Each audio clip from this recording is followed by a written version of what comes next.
Hello students, आप सभी का स्वागत है ताप्ती स्टडी क्लासेस चैनल पे।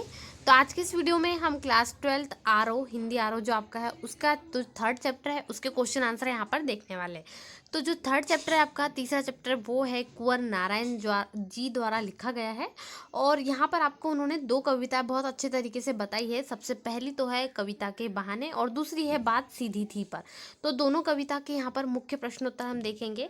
साथ ही साथ इसके अतिरिक्त बहुत सारे जो महत्वपूर्ण प्रश्न है वो बहुत बार एग्जाम में पूछे जाते हैं और बहुत इंपॉर्टेंट है एग्जाम की दृष्टि से।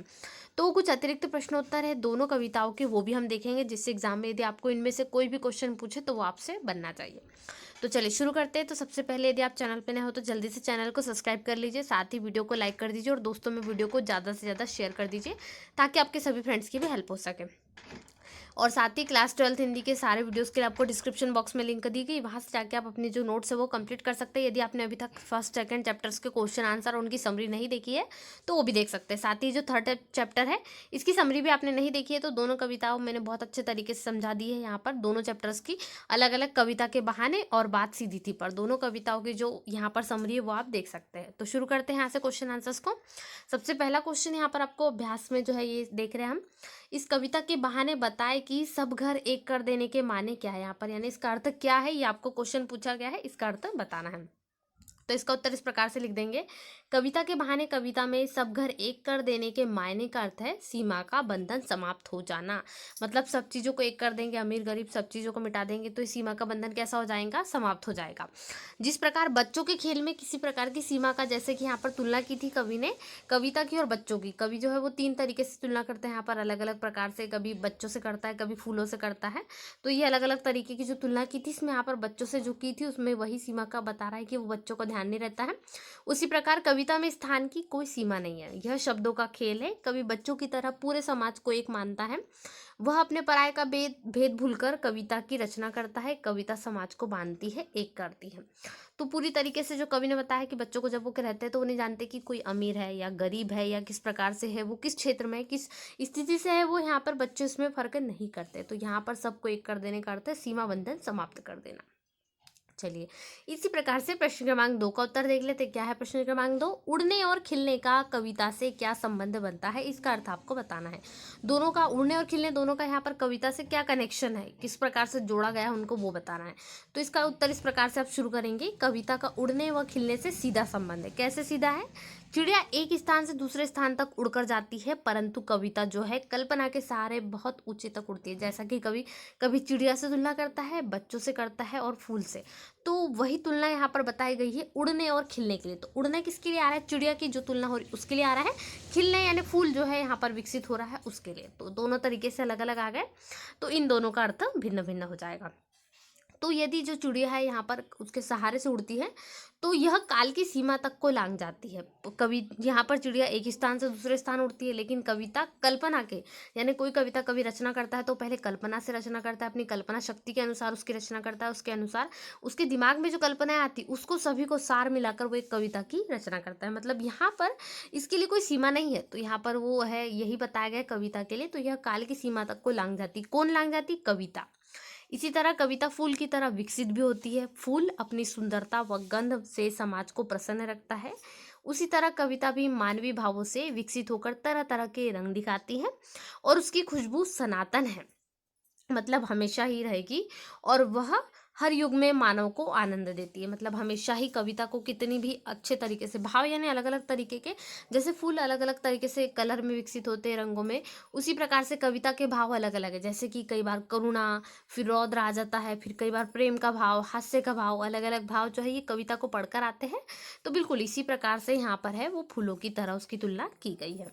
चलिए तीसरा प्रश्न देख लेते हैं। इसी प्रकार से कविता और बच्चे को समानांतर रखने के क्या कारण हो सकते हैं? एक तरफ कविता है और एक तरफ बच्चे, दोनों की जो तुलना है, बहुत सारे क्वेश्चन यहीं से बनेंगे। जैसे कि कविता और फूलों की तुलना हो गई यहाँ पर, कविता और बच्चे और कविता और चिड़िया। तो दोनों तरीके से तुलना जो भी होंगी आपको यहाँ पर क्वेश्चन में ध्यान रखना है। अब देखिए दो तरीके से हो गया यहाँ पर कविता और बच्चों को समान क्यों किया गया, ये भी उत्तर पूछते हैं। तो दोनों प्रकार से प्रश्नों को तैयार कर ले, दो तरीके से पूछा गया अथवा करके, तो जरूर नोट करें इसको। कवि ने बच्चे और कविता को समानांतर रखा है क्यों? क्योंकि बच्चों में क्या होती है? रचनात्मक ऊर्जा, मतलब कोई भी चीज़ को क्रिएटिविटी करना चाहते हैं, वो खाली नहीं रहते, उनके दिमाग में बहुत सारी चीज़ चलती रहती है। तो वही बच्चों के बारे में बताया गया है। उनके खेलने की कोई निश्चित सीमा नहीं होती, उनके सपने कैसे होते असीम, यानी बहुत सारे सपने रहते हैं उनके बचपन के, वही पूरा वर्णन कवि ने बहुत बहुत अच्छे तरीके से किया है। इसी तरह कविता भी रचनात्मक तत्वों से युक्त होती है, उसका क्षेत्र भी विस्तृत होता है, उनकी कल्पना शक्ति अद्भुत होती है। वो इस प्रकार की कल्पना कर लेते हैं, जैसे खेलते हुए बहुत सारी चीज़ों को नोट कर लेते हैं और उसको दिमाग में बैठा लेते हैं। उनको कुछ ध्यान नहीं रहता, कोई सीमा बंधन उनके लिए मायने नहीं रखता है। बहुत अच्छा कवि ने यहाँ पर बताया बच्चों के बारे में। बालपन की जो सुलभ है वो भी चीज़ें बहुत अच्छे तरीके से वर्णन की है कविता में। चलिए चौथा प्रश्न देख लेते हैं। तो जो चौथा प्रश्न है इसमें आपको पूछा है, इसमें बिना मुरझाए महकने के माने क्या होता है। तो कवि का मानना है कि कविता कभी मुरझाती नहीं है, वह कैसी होती है, अमर होती है और युग युगांतर तक मानव समाज को प्रभावित करती रहती है। अपनी जीवंतता की वजह से इसकी महक बरकरार रहती है। कविता के माध्यम से जीवन मूल्य पीढ़ी दर पीढ़ी कैसे रहते हैं, चलते रहते हैं। जैसे जीवन मूल्य नैतिक मूल्य हो गया, मान लीजिए आपके परिवार में जो है यदि यहाँ पर जैसे संस्कार आपको दिए जाते हैं उस आधार पर यहाँ पर चलते रहते हैं। मतलब यहाँ पर मूल्य है नैतिक मूल्य, उसी को महक जो बरकरार, जैसे फूल की सुगंध कई दिनों तक महकती है। यहाँ पर यदि आप कोई फूल को तुरंत उसकी गंध आपके नाक में पड़ती है तो आप बहुत खुश हो जाते हो, तो ये जो सुगंध है वो महक पड़ती है। इसी के कारण जो है ये कविता कभी मुरझाती नहीं। जैसे कविता आप किसी से सुनते हो, कोई हास्य भाव की कविता है तो शब्द रूप फैल जाती है, इसी प्रकार से जैसे फूलों की महक फैलती है। तो ये आपको लिख लेना उत्तर। चलिए पांचवा देख लेते हैं, भाषा को सहूलियत से बरतने का क्या अभिप्राय है। अब देखिए भाषा जो है ये पाठ है, बात सीधी तिब्बर से आए हैं। ये जो कविता है दूसरी कविता उससे पूछा गया है, दोनों ही कविता है उसके कवि है कुंवर नारायण जी। बहुत अच्छे तरीके से कविताओं को उन्होंने बताया, एक में भाषा के बारे में बताया और एक में तुलना कविता की है। पूरी कविता वो रचना कैसे करते हैं 3 प्रकार से। तो इसका उत्तर लिखेंगे, कवि कहता है कि मानव मन में भावों का उदय होता है। मतलब देखिए अब मन है, मन में कई प्रकार के भाव उत्पन्न होते हैं, एक ही समय में आप बहुत सारी चीज़ों को मन में ला लेते हैं, जैसे अलग अलग प्रकार के भाव, तीनों प्रकार के जो भाव है बहुत सारे प्रकार के, सभी अनंत प्रकार के भाव आप इसमें मन में ला लेते हो। और यदि वह भाषा के चमत्कार में उलझ जाता है तो वो अपने भावों को सही ढंग से अभिव्यक्त नहीं कर पाता। जैसे कि आप बात करते हो कोई अपनी जो मातृभाषा, आप घर की भाषा में बात करते हो, लेकिन आप कहीं बाहर जाते हो तो आप अपनी वो भाषा में बात नहीं कर सकते, तो इससे जो आपके भाव है वो भी अंतर आ जाता है। मतलब भाषा में भाव कब आता है, जब आपके मातृभाषा में आप बात करते हो तो उसमें आप एक भाव रहता है, अपनत्व स्नेहपन रहता है, लेकिन आप यदि उसको और अच्छे तरीके से पेश करना चाहो, उसको आप चाहते हो कि बहुत अच्छे तरीके से मैं बनाऊँ, उसमें एक एक शब्द छान छान कर रखूँ, तो फिर आपके जो भाव है वो बदल जाएंगे। बिल्कुल सही है ये। वह तभी उन्हें प्रकट कर सकता है जब भाषा को वह साधन बनाए, साध्य नहीं। बिल्कुल सही है, आपको यहाँ पर ही नोट करना है। साधन बनाने पर भाषा सहजता से इस्तेमाल हो सकती है, वह लोगों तक अपनी बात कह सकता है। यानी कि जो भाषा है उसको यदि वो तोड़ मरोड़ का पेश ना करे, बहुत अच्छे से करे, तो यहाँ पर वही उसकी सहूलियत होगी। तो वही यहाँ पर बताया गया है। चलिए अगला प्रश्न देखते हैं, बात और भाषा परस्पर जुड़े होते हैं किंतु कभी कभी भाषा के चक्कर में सीधी बात भी टेढ़ी हो जाती है, कैसे बताइए, इसको बताना है। ये क्वेश्चन भी इंपॉर्टेंट है, जो बहुत बार पूछा जाता है। और किसी रचना में भाव की प्रधानता महत्वपूर्ण है या भाषा की, दोनों में से क्या होगा, तो इनके आधार पर कविता जो पूछी गई है आपको उस आधार पर स्पष्ट करना है। तो कविता में जो है यही बताया गया है कि भाषा को आप किस प्रकार से सीधी थी पर बात को हमने घुमा दिया, टेढ़ी कर दी, वही कवि ने बताया। चलिए इसका उत्तर देखते हैं। तो इसका उत्तर आप इस प्रकार से लिखेंगे, बात और भाषा परस्पर जुड़े होते हैं परंतु कभी कभी भाषा के चक्कर में क्या होता है, सीधी बात भी टेढ़ी हो जाती है। इसका कारण उपयुक्त शब्दों का प्रयोग ना करना होता है। मतलब यदि आप शब्द अच्छे चूज नहीं कर रहे हो, जैसे आपने कोई वाक्य लिखा और उसमें कुछ शब्द यदि एक भी इधर उधर है या कोई अर्थ के डबल मीनिंग अर्थ हो रहा है तो गलती हो जाएगी। इसलिए अपनी भाषा को प्रयोग जो करे वो सही सही शब्दों को प्रयोग करना चाहिए। मनुष्य अपनी भाषा को ही कठिन बना देता है तथा आडंबरपूर्ण या चमत्कारपूर्ण शब्दों से अपनी बात को कहने में स्वयं को श्रेष्ठ समझता है। उसे लगता है कि ये शब्दों में यदि प्रयोग करूंगा तो मेरे लिए वाहवाही होंगी, मैं इससे बहुत अच्छा सा मेरा इंप्रेशन जम जाएगा, ऐसा सोचता है, परंतु ऐसा होता नहीं है। इससे वह मनुष्य अपनी मूल बात को कहने में असफल हो जाता है। जैसे आप कई बार कहना कुछ और चाहते हैं पर भाषा की वजह से कई बार आप जटिल बना देते हैं, तो सामने वाला उसका दूसरा ही अर्थ समझ लेता है। मनुष्य को समझना चाहिए कि हर शब्द का अपना विशिष्ट अर्थ होता है। बिल्कुल है सही यहाँ पर कि हर शब्द का अपना अलग अर्थ होता है, भले ही वह समानार्थी हो या पर्यायवाची हो। कई बार लिखने में भी बहुत सारी गलतियाँ होती है, जैसे शब्द दोनों एक होते हैं पर उनका अर्थ अलग अलग निकल जाता है। शब्दों के चक्कर में उलझकर भाव अपना अर्थ खो बैठते हैं। तो यही है, यदि आपने शब्द इधर उधर कर दिए तो सामने वाला आपके भाव जो है वो समझ नहीं पाएगा। तो ये कुछ प्रश्न हो गए। अब इसके आगे के जो अन्य है लघुत्तर प्रश्न वो देख लेते हैं। जैसे कई बार पूछा जाता है, कविता के बहाने कविता का प्रतिपाद्य उद्देश्य अर्थ स्पष्ट कीजिए। दोनों इसी प्रकार के प्रश्न हैं, इनमें कोई अंतर नहीं है, पर ये प्रश्न को अच्छे से तैयार जरूर करना है आपको, बहुत बार पूछे वाले प्रश्न है ये। तो सबसे पहला है कविता के बहाने। कविता का जो प्रतिपाद्य है वो इस प्रकार से, इसमें तीनों चीज़ आ जाएगी, जैसे चिड़िया, फूल, बच्चे, तीनों की जो तुलना की है कवि ने, वो तीनों। तो कविता क्या है? एक यात्रा है जो चिड़िया, फूल से लेकर बच्चे तक की है। तीन मैंने बताया था, तीनों पैराग्राफ में आ रहा है। एक और प्रकृति है और दूसरी ओर भविष्य की ओर कदम बढ़ाता बच्चा। प्रकृति मतलब जैसे आप देखते हैं आसपास अपने, उसी के कारण यहाँ पर है, वो वर्णन आया है। कवि कहता है कि चिड़िया की उड़ान की सीमा है, वो जानती है कि उसे कहाँ तक उड़ना है, उसके आगे वो नहीं जाना चाहती। और फूल के खिलने की भी साथ उसकी परिणति निश्चित है कि वो इतने समय बाद मुरझा जाएगा, इतने समय तक ही खिला रह सकता, आजीवन कोई फूल खिला नहीं रह सकता, आप उसको तोड़ लोगे तब भी नहीं, और यदि पेड़ पर है तब भी नहीं, पेड़ से भी वो झड़ ही जाएगा। लेकिन बच्चे के सपने असीम है, बच्चा जानता है कि उसके सपने, यहाँ पर बहुत सारे बच्चे उसको, जब वो मन में लेता है कोई चीज़ों को खेलते हुए, बहुत सारे सपने देखता है। और बच्चों के खेल में किसी प्रकार की सीमा का भी कोई स्थान नहीं होता। क्यों नहीं होता? क्योंकि वो यहाँ पर उनके लिए बंधन वगैरह मायने नहीं रखता, वो अपना आप, पराया, गरीब, अमीर का बंधन ही नहीं रखते। कविता भी शब्दों का खेल है, और शब्दों के इस खेल में जड़, चेतन, अतीत, वर्तमान और भविष्य सभी उपकरण मात्र है। इसलिए जहाँ कहीं रचनात्मक ऊर्जा होंगी, वहाँ सीमाओं के बंधन खुद ब खुद टूट जाएंगे। यही बच्चों के साथ है, बच्चों के अंदर जो है वो रचनात्मक कुछ भी नया करने की, क्रिएटिविटी करने की इच्छा होती है, इस कारण उनके सीमा बंधन टूट जाते हैं। इसलिए वो किसी का भेद नहीं जानते। वह सीमा चाहे घर की हो, भाषा की हो, या समय की ही क्यों ना हो। तो यही कविता में पूरा वर्णन है, सीमा के ही बारे में बताया गया है। चलिए, अब यहाँ पर जो कविता के बहाने हैं, दूसरा प्रश्न है इसमें, कविता के कवि की क्या आशंका है और क्यों। आशंका लिखना है यहाँ पर आपको। तो इस कविता में कवि को कविता के अस्तित्व के बारे में संदेह, आशंका यानी एक संदेश इसे कहेंगे।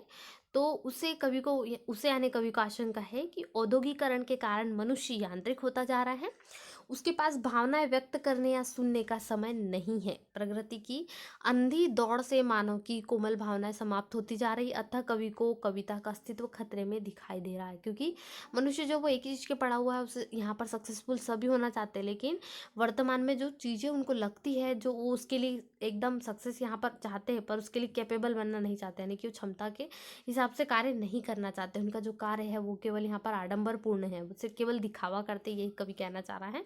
तो भावनाएं लगभग समाप्त हो चुकी है। जो उनके आंतरिक मन, कोमल मन की जो भावना होती है बच्चों की, वो तो उनके अंदर है, पर परंतु बच्चों को वो उस प्रकार से क्षेत्र नहीं मिल पा रहा जिसके कारण वो क्या कर सके, यहाँ पर अपनी भावनाओं को प्रस्तुत कर सके। तो वही बताया गया है पूरा इस कविता में। चलिए देख लेते हैं अगला प्रश्न।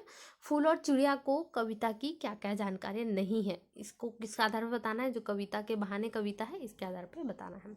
तो यहाँ पर कौन कौन सी जानकारी नहीं है? तो निम्नलिखित जानकारी नहीं है। सबसे पहली, फूल को कविता के खिलने का पता नहीं है कि कविता कब खिलती है। कविता कब खिलती है? जब वो क्या हो जाती है, अपने पूर्ण रूप में आ जाती है, और इतनी अच्छी होती है कि कई लोगों तक वो पहुंच जाती है। और फूल एक समावधि में मुरझाते हैं, परंतु कविता के भाव सदा बिखरते रहते हैं। बिल्कुल है, आज से लेकर कई जन्मों जन्मों तक यदि कोई कविता यहाँ पर लिखी जा चुकी है और वो बहुत है, तो यहाँ पर व्यापक रूप से वो बिखेर जाएगी। दूसरा है, कविता उनका यहाँ पर जो वर्णन है वो अलग है, यहाँ पर व्यापक के रूप में बताया गया है। दूसरा पॉइंट आप इस प्रकार से लिख सकते हैं, कविता में जल कल्याण की भावना है, जिससे वो क्या है, व्यापक रूप से विकसित हो जाती है, फैल जाती है, बिखर जाती है। चलिए, चौथा प्रश्न है, कविता के बहाने आधार पर कविता के असीमित यहाँ पर जो अस्तित्व है उसको स्पष्ट करना है। तो लिख देंगे, कविता के बहाने में कविता का असीमित अस्तित्व प्रकट करने के लिए कवि ने चिड़िया की उड़ान का उदाहरण दिया है। वह कहता है कि चिड़िया की उड़ान सीमित होती है, किंतु कविता की कल्पना का दायरा असीमित होता है। चिड़िया घर के अंदर बाहर या एक घर से दूसरे घर तक उड़ती है, परंतु कविता की उड़ान कैसी होती है? व्यापक होती है। कवि के भावों की कोई सीमा नहीं है, वो कोई भी भाव से यहाँ पर रचना कर सकता है, किधर भी उसके भाव जागृत हो सकते हैं। कविता घर घर की कहानी कहती है, वह पंख लगाकर हर जगह उड़ सकती है, और उसकी उड़ान, चिड़िया की उड़ान क्या है, कहीं आगे, व्यापक है, उसकी उड़ान बहुत विशाल है, विस्तृत है। ऐसा पूरा कवि ने इसमें वर्णन किया है। चलिए, इसी के कुछ और अतिरिक्त प्रश्नों को देख लेते हैं जो बहुत बार पूछे जाते हैं और एग्जाम की दृष्टि से अति महत्वपूर्ण है। तो चलिए वो शुरू करते हैं, दोनों ही कविताओं के कुछ महत्वपूर्ण। चलिए, इसके कुछ अर्थग्रहण संबंधी प्रश्नोत्तर है वो देख लेते हैं। तो इसमें से पहला प्रश्न है, कविता एक उड़ान है, चिड़िया के बहाने पंक्ति का भाव बताना है, मतलब इसका अर्थ ही आपको एक तरीके से बताना है। तो इसका उत्तर लिखेंगे, इस पंक्ति का अर्थ है कि चिड़िया को उड़ते देखकर कवि की कल्पना भी ऊंची ऊंची उड़ान की उड़ान भरने लगती है। यहाँ पर जो कविता है वो भी ऊंची ऊंची उड़ान भरने लगती है, और रचना करते समय कल्पना की उड़ान भरता है कौन? कवि यहाँ पर। चलिए दूसरा प्रश्न है, कविता कहाँ कहाँ उड़ सकती है। तो यहाँ पर जो अलग प्रश्न हो जाएगा इस प्रकार से, तो कविता पंख लगाकर मानव के आंतरिक व बाह्य रूप में उड़ान भरती है, वह एक घर से दूसरे घर तक उड़ सकती है। ये किसके बारे में बात हो रही है यहाँ पर, कविता। चलिए अगला है कविता की उड़ान और चिड़िया की उड़ान में यहाँ पर पूछा गया है। तो चिड़िया की उड़ान एक सीमा तक होती है, जैसा मैंने बताया आपको, चिड़िया की उड़ान क्या है, सीमित है, वो इसके आगे नहीं उड़ सकती। परंतु कविता की उड़ान विशाल है, व्यापक है, विस्तृत है। चिड़िया कविता की उड़ान को नहीं जान सकती। ये इसमें मुख्य रूप से एक एक दो दो अंक की जो क्वेश्चन पूछे जाते हैं उसके लिए बहुत महत्वपूर्ण है। चलिए आगे देख लेते हैं और प्रश्न। चलिए अब बात सीधी थी पर जो ये कविता है इससे संबंधित कुछ प्रश्न हैं। तो सबसे पहले इसका कविता का संदेश या यहाँ पर आपको पूछा गया प्रतिपाद्य आपको स्पष्ट करना है। तो इस कविता में यानी बात जो सीधी थी पर उसमें क्या पूछा गया है, कवि ने कथ्य और माध्यम के द्वंद्व को उकेरा है। दोनों जो आपस में करते हैं, बोलने का माध्यम आपका क्या है और कथन क्या कहना चाहते हैं, उसको द्वंद्व यहाँ पर यानी कि उनका जो यहाँ पर विस्तृत हो रहा है वर्णन, और भाषा की सहजता की बात कही। हर बात के लिए कुछ खास शब्द नियत होते हैं, ठीक वैसे ही जैसे हर पेज के लिए एक निश्चित खांचा होता है। जब तक हम जिन शब्दों को एक दूसरे के पर्याय के रूप में जानते रहे हैं, उन सब के भी अपने विशेष अर्थ होते हैं। अच्छी बात या अच्छी बात कविता का बनना, अच्छी कविता का बनना, अच्छी बात कहे या अच्छी कविता, दोनों का बनना सही बात का सही शब्द से जुड़ना होता है। और जब ऐसा होता है तो किसी दबाव या मेहनत की जरूरत नहीं होती। यह सब सहूलियत के साथ हो जाता है। मतलब जिस चीज़ को जहाँ पर चाहे वो फिट हो सकती है। जैसे आपके यहाँ पर यदि कोई भी चीज़ हम देख लेते, कोई पेज का यहाँ पर लेते स्क्रू, तो जो खांचे बने उसमें यदि आपने वो स्क्रू ठीक तरीके से फिट कर दिया तो यहाँ पर वो क्या हो जाएगा, लग जाएगा। लेकिन यदि आपने गलत साइड में गलत पेज ठीक कर दिया तो वो नहीं हो पाएगा। इस कारण यहाँ पर बताया गया कि अच्छे शब्दों का चुनाव जरूरी है। कवि के अनुसार कोई बात पेचीदा कैसे हो जाती है, अगला प्रश्न पूछा है। तो कवि कहता है कि जब अपनी बात को सहज रूप से ना कहकर तोड़ मरोड़ कर घुमा फिरा कर कहने का प्रयास किया जाता है तो बात उलझती चली जाती है। ऐसी बातों के अर्थ श्रोता या पाठक नहीं समझ पाता। वह मनोरंजन तो पा लेगा परंतु कवि के भावों को समझने में असमर्थ होगा। इस तरीके से बात फंस जाती है, पेचीदा हो जाती है। पेचीदा यानी यहाँ पर कठिन हो जाती समझने के लिए, इसका अर्थ है। चलिए तीसरा प्रश्न है, प्रशंसा का व्यक्ति पर क्या प्रभाव पड़ता है। बात सीधी थी पर कविता के आधार पर बताना है, अन्यथा नहीं। तो यहाँ पर आपको बात सीधी थी पर जो कविता है उसके अनुसार कवि ने कैसा बताया अर्थ वो बताना है। तो प्रशंसा से व्यक्ति स्वयं को सही और उच्च कोटि का मानने लगता है, वह गलत सही का निर्णय नहीं कर पाता, उसका विवेक कुंठित हो जाता है, मतलब सोचने समझने की शक्ति। और कविता में प्रशंसा मिलने के कारण अपनी जो कवि की भाषा है, सहज बात को शब्दों के जाल में वो उलझा देता है। फलतः उसका भाव जो है लोगों तक नहीं पहुंच पाता, जनता तक नहीं पहुंच पाते, यही कारण है। और कवि को पसीना आने का क्या कारण था। कवि अपनी बात को प्रभावशाली भाषा में कहना चाहता था। वो चाहता था कि लोगों पर इसका प्रभाव पड़े, वो एकदम जानकर बहुत अच्छे से उनके पूरे दिमाग में बात बैठ जाए।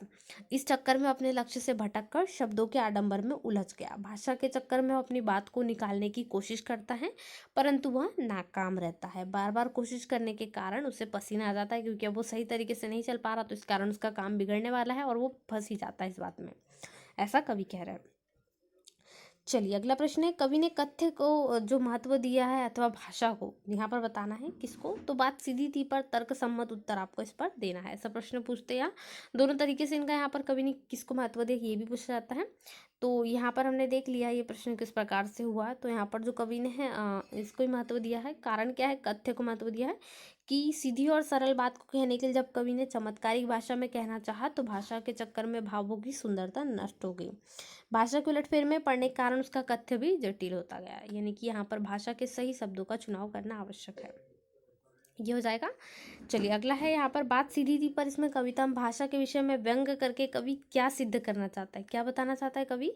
तो जो यहाँ पर कवि बताना चाहता है वो है कि बात सीधी थी पर कविता में कवि ने भाषा के विषय में व्यंग करके यह सिद्ध करना चाहा कि लोग किसी बात को कहने पर क्रम में भाषा को सीधे सरल और सहज शब्दों में ना कहकर तोड़ मरोड़ कर उलट पलट कर शब्दों को घुमा फिरा कर कहते हैं, जिससे भाषा क्लिष्ट हो जाती है और बात बनने की बजाय बिगड़ती और उलझती चली जाती है। इससे हमारा कथन और भी जटिल होता है, क्योंकि बात सरल बनने की जगह कैसी हो जाती है, पेचीदा, यानी तोड़ मरोड़ कर पेश करा जाता है तो उसको हो जाती है, घुम जाती है बात। तो ये कुछ बहुत अतिरिक्त प्रश्न उत्तर है जो बहुत बार पूछे जाते हैं। इसके साथ ही जो कविता के बहाने पाठ था, उसकी जब मैंने यहाँ पर आपको समरी पढ़ाई थी, उसी में मैंने यहाँ पर क्या बता दी थी, उसके कुछ आंतरिक प्रश्न बताए थे जो अति महत्वपूर्ण थे। कविता पढ़ाते हुए मैंने यहाँ पर बताए थे प्रश्नों को, तो उनकी समरी यहाँ पर डिस्क्रिप्शन बॉक्स में लिंक है, वो जाके देख लीजिए, जिससे आपको कविता के बहाने जो प्रश्न थे उसके भी प्रश्न अतिरिक्त मिल जाएंगे। और यहाँ पर बात सीधी थी, इसके भी कुछ अतिरिक्त प्रश्न यहाँ पर हमने कर लिए।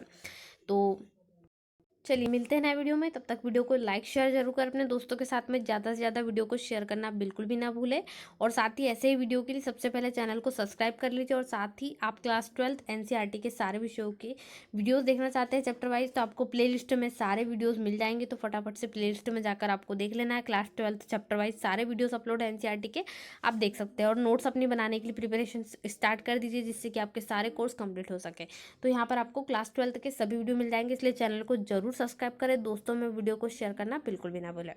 तो मिलते हैं नए वीडियो में, वीडियो को लाइक शेयर जरूर करें। Thanks for watching.